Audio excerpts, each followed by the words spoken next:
கர்நாடக மாநிலம் பெங்களூருவில் இருந்து கேரள மாநிலம் எர்ணாகுளம் சென்ற இன்டர்சிட்டி ரயில் ஹொசூர் அருகே இன்று காலை தடம் புரண்டு விபத்திற்குள்ளானது. இதில் 8 பேர் உயிரிழந்ததாக அதிகாரிகள் தெரிவித்துள்ளனர். ஆனைக்கல் என்ற இடத்தில் நடந்த இந்த விபத்தில் ரயிலின் 4 பெட்டிகள் தடம் புரண்டன. ஹொசூர் அருகே ரயில் தடம் புரண்டு விபத்துக்குள்ளானதை அடுத்து அங்கு மீட்புப் பணிகள் தொடங்கியுள்ளன. சம்பவ இடத்திற்கு கர்நாடகம் மற்றும் தமிழகத்திலிருந்து 10 ஆம்புலன்ஸ்கள் விரைந்துள்ளன. ஈரோடில் இருந்து ராட்சத கிரேன்களும் அங்கு விரைந்துள்ளன. பெங்களூருவிலிருந்து 96 பேர் கொண்ட தேசிய பேரிடர் மீட்புக் குழுவின் 2 குழுக்கள் விபத்து இடத்திற்கு செல்கின்றனர். மேலும் அரக்கோணத்திலிருந்து 2 குழுக்கள் சென்று கொண்டிருக்கின்றன. காவல்துறையினரும் மீட்புப் பணியில் ஈடுபட்டுள்ளனர்.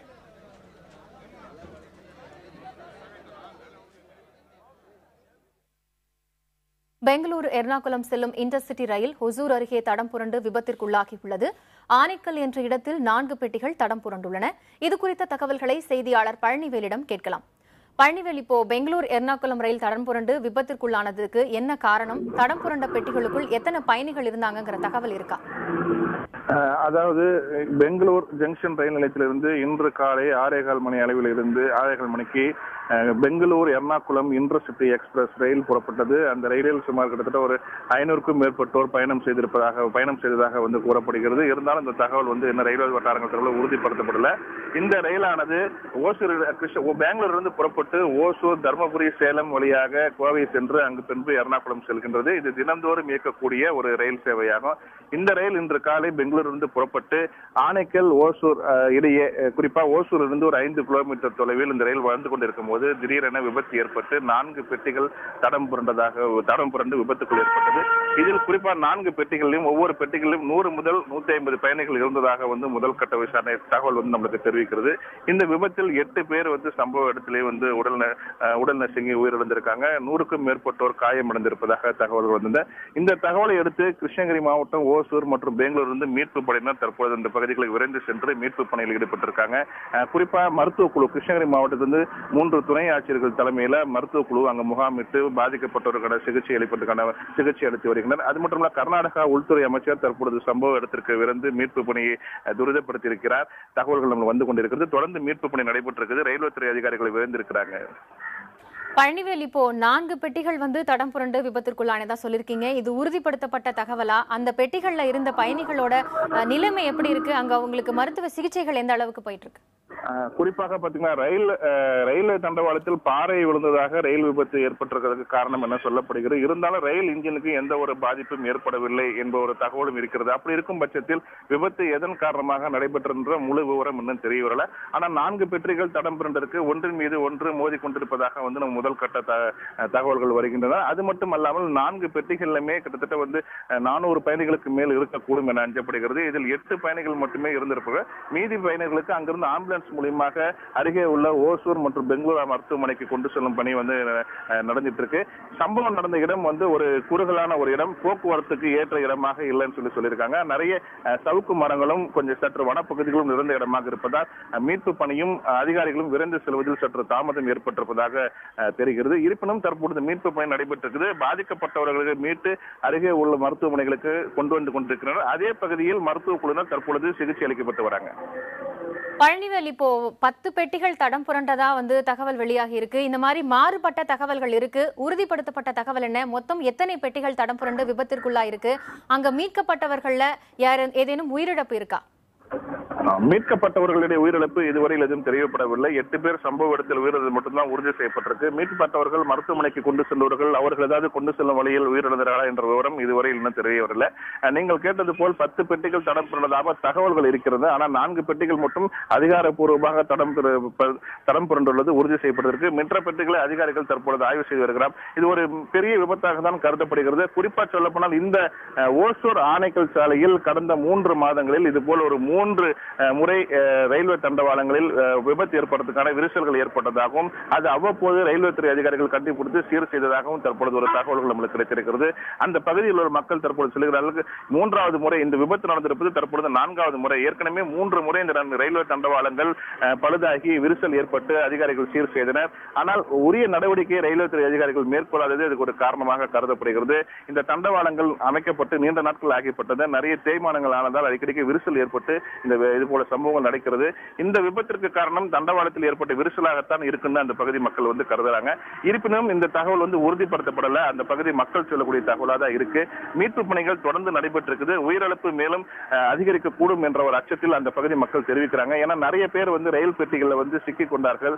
மீட்பு பணி என்பது கொஞ்சம் காலதாமதமாக தான் ஆரம்பிக்கப்பட்டது. போக்குவரத்து இல்லாததால் அந்த பகுதியில் மீட்பு பணி லேட்டாக தான் தொடங்கப்பட்டதால் மேலும் வந்து உயிரிழப்பு ஏற்படுவது இருக்கும் என பொதுமக்கள் தரப்பில் சொல்லியிருக்கிறாங்க. ஆனால் இதுவரையில் இந்த விபத்தில் 8 பேர் மட்டுமே தான் உயிரிழந்திருக்கிறாங்க. கிட்டத்தட்ட 100க்கும் மேற்பட்டோர் காயமடைஞ்சிருக்காங்க. மருத்துவ குழு அங்கேயே தற்போது சிகிச்சை அளிக்கப்பட்டு வருகிறது. மீதம் உள்ளவர்களை ஓசூர் அருகே உள்ள மருத்துவமனைகளுக்கு கொண்டு செல்லும் பணியில் தொடர்ந்து ஈடுபட்டிருக்காங்க. பழனிவேல், நீங்க இணைப்பிலே இருங்க. இந்த விபத்து தொடர்பாக நம்ம செய்தியாளர் மார்ட்டினிடம் பேசலாம். மார்ட்டின், இப்போ இந்த மாதிரி இந்த விபத்திற்குள்ளா இருக்கு, இதுல இந்த ரயில்ல பயணித்த பயணிகளோட விவரங்கள் தெரிய வந்திருக்கா? ஆமாம், கோவையை பொறுத்த வரைக்கும் இந்த பெங்களூர்லேருந்து கிளம்பக்கூடிய இன்டர்சிட்டி எக்ஸ்பிரஸ் கோவை வழியாக தான் எர்ணாகுளம் போய்கிட்டு இருக்கு. தினந்தோறும் இயக்கப்படுற இந்த ரயிலில் கோவையில் இறங்கக்கூடிய பயணிகள் எண்ணிக்கை மொத்தம் 270. இதில் குறிப்பாக D8 பெட்டியில் பயணித்த கோவை பயணிகள் எண்ணிக்கை 47 என கணக்கிடப்பட்டுள்ளது. கோவையில் இருக்கக்கூடிய ரயில் நிலைய சந்திப்பில் இங்கே தற்சமயம் அவசர தேவைக்காக இந்த பயணிகள் பட்டியல் தயாரிக்கப்பட்டுள்ளது. அந்த பயணிகள் பட்டியலில் யார் யார் கோவையை சேர்ந்தவர்கள் என்றும் தனியாக பிரித்து எடுக்கப்பட்டுள்ளது. இதில் குறிப்பாக இதுவரை இந்த விபத்தில் இறந்ததாக கூறப்படும் மற்றும் காயம்பட்டவர்கள் யார், எந்த ஊரை சேர்ந்தவர்கள் என்ற தகவல் இன்னும் இதுவரை தெரியவில்லை. இது போன்ற தகவல்களை பயணிகள் உறவினர்கள் வந்து கேட்கும் பொழுது அவர்களும் தெரிவிப்பதற்காக இங்கே தனியாக ஒரு உதவி மையம் ஏற்படுத்தப்பட்டுள்ளது. அதேபோல் 12677 12677 இந்த ரயில் இன்டர்சிட்டி பெங்களூர் இன்டர்சிட்டியோட ரயிலின் எண் இது. இந்த எண்ணை தொடர்பு கொண்டால் அங்கே இந்த இருக்கக்கூடிய பயணிகள் அங்கே காயம்பட்டவர்கள் விவரங்கள் தெரிய வரும் என்று இங்கே கூறப்பட்டிருக்கு. மார்ட்டின், இப்போ தடம் புரண்டு விபத்துக்குள்ளான பெட்டிகளை தவிர்த்து மற்ற பெட்டிகளில் இருப்பவர்களுடைய நிலைமை என்ன? அவர்களை வந்து மீட்கிறதுக்கு என்ன மாதிரியான ஏற்பாடு செய்யப்பட்டிருக்கு? அங்க தற்போதைய கள நிலவரம் என்னவா இருக்கு? கிட்டத்தட்ட அந்த ரயிலில் பயணம் செய்ததோட எண்ணிக்கை சுமார் 3000க்கும் மேல் என இங்கே இருக்கக்கூடிய ரயில்வே வட்டாரங்கள் தெரிவிக்கின்றன. இதில் குறிப்பாக அந்த விபத்துக்குள்ளான பெட்டிகளில் இருந்தவர்களின் எண்ணிக்கை குறைந்தபட்சம் 1000 பேர் இருக்கலாம் என்று கூறப்படுகிறது. அதில் லேசான காயங்களுடன் பலர் அங்கிருந்து காப்பாற்றப்பட்டுள்ளதாகவும் அதேபோல் அவர்களை மீட்பதற்காக ஈரோடு பணிமனையிலிருந்தும் சிறப்பு குழு ஒன்று சென்றிருப்பதாக ரயில்வே துறை அதிகாரிகள் தெரிவித்துள்ளனர். மேலும் அங்கே காயம்பட்டவர்கள் சிகிச்சை அளிப்பதற்காக சேலம், கிருஷ்ணகிரி உள்ளிட்ட பகுதியிலிருந்தும் ஆம்புலன்ஸில் கொண்டு செல்லப்பட்டுள்ளதாகவும் தகவல் தெரிவிக்கின்றன. இதுவரை காயம்பட்டவர்கள் யார், எந்த ஊரை சேர்ந்தவர்கள் என்ற விவரம் தெரியவில்லை. இருப்பினுமே இந்த குறிப்பாக இந்த எர்ணாகுளம் சென்று இறங்கக்கூடியவர்கள், கோவையில் வந்து இறங்கக்கூடியவர்கள், ஈரோடில் இறங்கக்கூடியவர்கள் என தனித்தனியாக பிரிக்கப்பட்டுள்ளது. இதுவரை தகவல் இப்பொழுதுதான் கொஞ்சம் கொஞ்சமாக பொதுமக்களுக்கு தெரிய வந்து கொண்டிருக்கிறது. இதைத் தொடர்ந்து யாராவது இங்கே ரயில் நிலையத்தை தொடர்பு கொண்டால் அவர்களுக்கு உண்டான பயணிகள் நிலை என்ன என்பது குறித்து அங்கே சம்பவ இடத்தில் இருக்கக்கூடிய ஒரு எண் கொடுக்கப்பட்டுள்ளது. அந்த எண்ணானது 9448090599, அதாவது 9448090599 என்பதான அந்த எண். இது அங்கே இருக்கக்கூடிய அந்த பகுதியில் இருக்கக்கூடிய விபத்தில் காயப்பட்டவர்கள் யார் என்ற பட்டியல் அங்கே அனுப்பி வைக்கப்பட்டுள்ளது. அவர்களும் அந்த எந்த பெட்டியில் அதிகம் பேர் பயணித்தார்கள் என்பதை ஒப்பிட்டு பார்த்து அவர்களிடம் அருகே பயணித்தவர்களுடன் பெயரையும் ஒப்பிட்டு பார்த்து அவர்களின் பெயரை சேகரிக்கும் பணி நடைபெற்றுக் கொண்டிருக்கிறது. மார்ட்டின், இப்போ மற்ற பெட்டிகளில் பயணித்த பயணிகளோட பட்டியல் வெளியிடப்பட்டிருக்கா, இல்ல D8 பெட்டியில் மட்டும் பயணித்த பயணிகளோட பட்டியல் மட்டுமே வெளியிடப்பட்டிருக்கா? D8 பட்டியல் மட்டுமில்லாமல் அனைத்து பயணிகள் பட்டியலும் வெளியிடப்பட்டிருக்கு. அதில் குறிப்பாக D8 பெட்டியில் பயணித்தவர்கள் தான் அதிக சேதம் என கூறப்படுகிறது. அந்த D8 பெட்டியில் பயணம் செய்தவர்களில் 47 நபர்கள் கோவையை சேர்ந்தவர்கள். அதாவது கோவையை சேர்ந்தவர்கள் என்றால் கோவை ரயில் நிலையத்தில் இறங்க வேண்டியவர்கள். இவர்கள் பெங்களூரு அந்த மாநிலத்தைச் சேர்ந்தவர்களா அல்லது தமிழகத்தைச் சேர்ந்தவர்களா என்ற விவரம் இதுவரை தெரியவில்லை. ஏனென்றால் தற்சமயம் முதல் கட்டமாக ரயில் பெட்டிகளிலிருந்து மீட்கும் அங்கே விபத்தில் சிக்கியவர்களை மீட்கும் பணி நடைபெற்றுக் கொண்டிருக்கிறது. அதேபோல அங்கே காயப்பட்டவர்களுக்கு உடனடியாக முதலுதவி சிகிச்சை மற்றும் அதிகமாக காயப்பட்டவர்களுக்கு அருகே உள்ள மருத்துவமனைக்கு அழைத்து செல்லும் பணியை அங்கே முதல் கட்டமாக முடுக்கிவிட்டிருக்கிறார்கள். இதை தொடர்ந்துதான் படிப்படியாக இவர்கள் அங்கே காயப்பட்டவர்கள் யார், அவர்கள் எந்த பகுதியை சேர்ந்தவர்கள் என்ற விவரம் தெரிய வரும். மார்ட்டின், இப்போ கோவை ரயில் நிலையத்துல பயணிகளோட உறவினர்கள் யாராவது காத்துட்டு இருக்காங்களா? அவங்க வந்து இந்த பட்டியலை வந்து சரி பார்த்துட்டு இருக்காங்களா அவங்களுடைய உறவினர்கள் பத்தி? இது தொடர்பா அவங்களுக்கு தற்காலிகமா உதவுறதுக்கு அங்க உதவி மையம் ஏதாவது ஏற்பாடு செய்யப்பட்டிருக்கா? கோவை ரயில் நிலையத்தில் தற்சமயம் இந்த விபத்து நடந்த உடனேயே இங்கேயே ஒரு உதவி மையம் இங்கே அமைக்கப்பட்டிருக்கிறது. அதில் ஒரு டிடிஆர் அளவிலான ஒரு அதிகாரியும் ஸ்டேஷன் மாஸ்டர் அளவிலான அதிகாரியும் இங்கே பணியாற்றி கொண்டிருக்கிறார்கள். இங்கே பட்டியல்கள் அனைத்துமே இங்கே இருக்கக்கூடிய இந்த கிளர்க்கானவர் அந்த பட்டியல் எடுத்துக்கொண்டு தற்சமயம் யார் கோவையை சேர்ந்தவர்கள் யாரும் வந்து தகவல்களை கேட்டால் அவர்கள் உடனாக அவர்கள் எந்த பெட்டியில் பயணம் செய்தார்கள் அவர்கள் நலமாவலை உறுதி சொல்வதற்காக இங்கே அந்த பெங்களூர் சிட்டி முன்னதே நம்ம கூறியது போல 126777 என்ற எண்ணில் ஒரு எண் அறிமுகம் செய்யப்பட்டுள்ளது. அந்த எண்ணை தொடர்பு கொண்டால் அந்த எண்ணானது பெங்களூர் இன்டர்சிட்டி ரயிலின் எண். அந்த எண்ணை தொடர்பு கொண்டால் அவர்களுடைய விவரம், பயணிகள் எங்கே இருக்கிறார்கள், அவர்கள் நலமாக இருக்கிறார்கள் போன்ற விவரங்கள் அவர்களுக்கு கூறுவதற்காக இங்கே அனைத்து ஏற்பாடும் செய்யப்பட்டிருக்கின்றன. மார்ட்டின், நீங்க இணைப்பிலே இருங்க. இப்ப சம்பவம் நடந்த இடத்துல நமது ஹொசூர் செய்தியாளர் ஜெகநாத் இருக்கார், அவர்கிட்ட பேசலாம். ஜெகநாத், இந்த விபத்து எப்படி நடந்தது? இது காலையில 6:25க்கு பெங்களூர்ல இருந்து புறப்பட்டு வந்திருக்கு இன்டர்சிட்டி. கோயம்புத்தூர் வழியாக வந்து எர்ணாகுளம் போறதுக்காக வரும்போது ஆனைக்கல் ரயில் நிலையத்திலிருந்து 3 கிலோமீட்டர் தொலைவில் வந்து டிராக் கட் ஆயிருக்கு. இது வந்து கவனிக்காத ஒரு கவனக்குறைவால இந்த விபத்துகள் வந்து ஏற்பட்டிருக்கு. குறிப்பாக சொல்ல போனா இதே பகுதியில் வந்து 2 கிலோமீட்டருக்கு முன்னாடி ஏற்கனவே 2 தடவை டிராக் வந்து கட் ஆயிருந்துச்சு. அந்த பகுதி மக்கள் வந்து பார்த்து ரயில் நிலையத்துக்கு தகவல் அளித்தின் பேரில் கடந்த 2 வாட்டியும் வந்து அந்த டிராக் வந்து சரி செய்யப்பட்டது. ஆனா இன்று காலை வந்து யாரும் கவனிக்காத ஒரு பட்சத்தில் இந்த ட்ரெயின் வந்து விபத்து ஏற்பட்டிருக்கு. இந்த விபத்துல வந்து 10 போகிகள் வந்து 10 பொட்டிகள் வந்து கவுந்திருக்கு. 2 ஏசி பொட்டிகள், 3 ஜெனரல் வார்டுகள் மற்றும் S1 S4 உள்ளிட்ட 10 பொட்டிகள் வந்து தடம் பொறுத்திருக்கு. S7 S8ல வந்து 2மே வந்து அப்பளம்பூர் நெருங்கி இருக்கிறதுனால இது உள்ள வந்து அதிகம் பேர் வந்து சிக்கியிருக்காங்க. தற்போது வரைக்கும் 8 பேர் உயிரிழந்ததாக தகவல் அடிப்படையில் உயிரிழந்த பாதிகளை வந்து மீட்டுட்டு இருக்காங்க.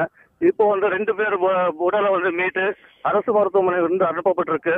இங்க வந்து அடிப்பட்டவங்களுக்கு வந்து ஓசூர் மருத்துவமனை, ஆனைக்கல் மருத்துவமனை, தனியார் மருத்துவமனைகளுக்கும் அரசு மருத்துவமனைக்கும் பெங்களூருக்கும் வந்து அனுப்பப்பட்டிருக்கு. குறிப்பாக பாத்தீங்கன்னா 50க்கும் மேற்பட்ட ஆம்புலன்ஸ்கள் வந்து மீட்பு பணியில் ஏற்பட்டிருக்காங்க. தீயணைப்பு துறையினர், காவல்துறையினர் வந்து. இது மட்டும் இல்லாம சம்பவ இடத்துக்கு காவல்துறையினர் எல்லாம் வந்து மீட்பு பணியில வந்து தொடர்ந்து ஈடுபட்டு இருக்காங்க. மேடம் ஜெகநாதன், இப்போ இந்த விபத்திற்கான காரணம் தண்டவாளத்துல ஏற்பட்ட கோளாறு தானா? ஏன்னா இது சம்பந்தமா மாறுபட்ட காரணங்கள் வந்து வெளியாகிட்டு இருக்கு. இப்படி ஒரு சூழ்நிலையில நீங்க களத்துல இருக்கீங்க, இது உறுதிப்படுத்தப்பட்ட தகவலா? அங்க விசாரணை எந்த அளவுக்கு போயிட்டு இருக்கு? தற்போது இந்த வழியில வந்து நம்ம பார்க்கலாம், டிராக் வந்து கிராக் விட்டுருக்கு. இதனால தான் வந்திருக்கு. இந்த கடந்த நைட்டு வந்து இதே பகுதியில் 15க்கும் மேற்பட்ட கூட்ஸ் வண்டிகள் வந்து கடந்திருக்கு. காலையில ஒரு எக்ஸ்பிரஸ் வந்து போயிருக்கு. அதுக்கு அடுத்து வந்த எக்ஸ்பிரஸ் தான் இந்த எக்ஸ்பிரஸ் வந்து இந்த பகுதியில் வந்து தடம் பிறந்திருக்கு. இதுல வந்து டிராக் கட்டான ஒரு காரணத்தால் தான் இந்த பகுதியில் வந்து இது விபத்து வந்து ஏற்பட்டிருக்கு. மேடம் ஜெகநாதன், இப்போ அங்கு மீட்பு பணிகள் எந்த அளவுக்கு நடந்துட்டு இருக்கு? ஏன்னா அரக்கோணத்திலிருந்து தேசிய பேரிடர் மீட்பு குழுவினர் வரதா சொல்லியிருந்தாங்க. வந்துட்டாங்களா? எத்தனை பேர் வந்திருக்காங்க? மீட்பு பணிகளோட தற்போதைய கள நிலவரம் என்ன?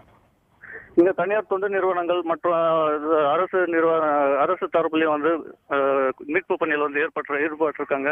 காவல்துறையினர், தீயணைப்பு துறையினர் வந்து ஈடுபட்டிருக்காங்க. தனியார் ஆம்புலன்ஸ்களும் அரசு ஊழியர்களும் வந்து ஈடுபட்டிருக்காங்க. சம்பவ இடத்துக்கு மாவட்ட ஆட்சியரும் வந்திருக்காங்க. இது மட்டும் இல்லாத கர்நாடகா கூடிய அனைத்து அமைச்சர்களும் வந்து இந்த பகுதியில் வந்து பார்வையிட்டு இருக்காங்க. மீட்பு பணியில் வந்து தொடர்ந்து ஈடுபட்டு இருக்காங்க. ஜெகநாதன், இப்போ எந்தெந்த பகுதிகளில இருந்து மீட்பு குழுவினர் வர இருக்காங்க? இதுவரைக்கும் எத்தனை பேருடைய உடல்கள் மீட்கப்பட்டிருக்கு? தற்போது வரைக்கும் பாத்தீங்கன்னா கர்நாடகா ஆனைக்கல், எலக்ட்ரானிக் சிட்டி, சந்தாபுரம், பெங்களூர் சிட்டில இருந்து மீட்பு பணியில் வந்திருக்காங்க. அதே போல ஒசூர்ல இருந்து வந்திருக்காங்க, வந்து ஈடுபட்டிருக்காங்க. இப்போ வந்து 2 பாடிகள் வந்து எடுக்கப்பட்டிருக்கு. 2 பாடிகள் எடுத்து ஆனைக்கல் இருக்கக்கூடிய அரசு மருத்துவமனைக்கு வந்து அனுப்பப்பட்டிருக்கு. மேலும் இருக்கக்கூடிய 6 பாடிகள் வந்து மீட்க வந்து நடவடிக்கை வந்து எடுத்துப்பட்டு வருகிறது. ஜெகநாத், இப்போ இந்த விபத்துல காயமடைந்தவர்களுக்கு அங்க இருக்கக்கூடிய எந்தெந்த மருத்துவமனைகள் எல்லாம் வந்து சிகிச்சை வழங்கப்பட்டுட்டு வருது? இதை தவிர்த்து மீட்பு பணிகள்ல வேற என்ன மாதிரியான துரித நடவடிக்கைகளை மேற்கொண்டு வராங்க? அரசு மருத்துவ ஊழியர்கள் இருக்காங்க. தனியார் NH நாராயண ஹிருதயா ஸ்பர்ஷ் ஹாஸ்பிட்டல் உள்ளிட்ட மருத்துவமனையில இருந்து வந்திருக்காங்க. வந்து அவங்க அடிப்பட்டவங்களுக்கு வந்து இன்ஜூர் அதே சம்பவ இடத்துலயே வந்து அவங்களுக்கு வந்து சிகிச்சை வந்து கொடுக்கப்பட்டு வந்துட்டு இருக்கு. மேஜரான சிகிச்சைக்கு வந்து மருத்துவமனை கொண்டு போயிட்டு இருக்காங்க. மருத்துவமனை வந்து மீட்பு பணியில வந்து தீவிரமாக ஈடுபட்டு வந்துட்டு இருக்காங்க.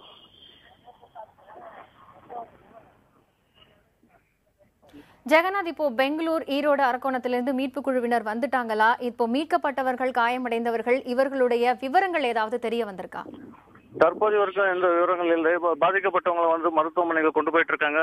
பாதிக்கப்பட்டவங்க இல்லாம அடுத்த வேற போகிகள் இருந்தவங்களுக்கு அவங்க மாற்று வழியாக பேருந்துகள் இயக்கிட்டு இருக்காங்க. பேருந்து மூலியமா அவங்களை அந்த பெங்களூர் நகரத்துக்கு கொண்டு போறதுக்கு நடவடிக்கை எடுக்கப்பட்டு வருகிறது.